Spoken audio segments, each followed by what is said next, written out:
This is a blower motor resistor. It goes right here. Get this right here in the blower motor housing. All right, before I touch that, let me set my camera back up.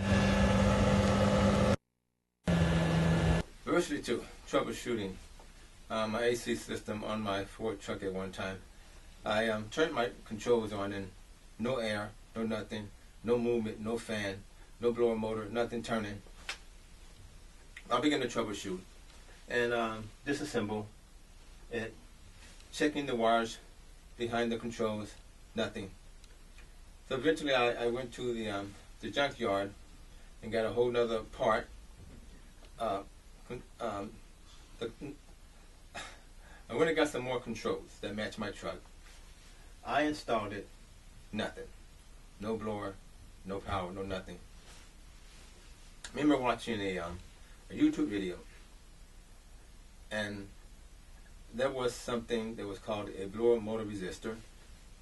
And I thought, well, let me at least try it out to see if it's going to work. And sure enough, this blower motor resistor was about 17 bucks at AutoZone. Only has 2 screws.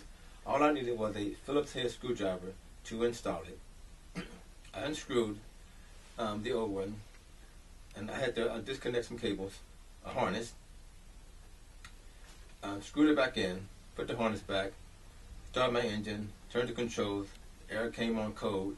The blower motor resistor solved that problem. The virtually took the blower motor resistor.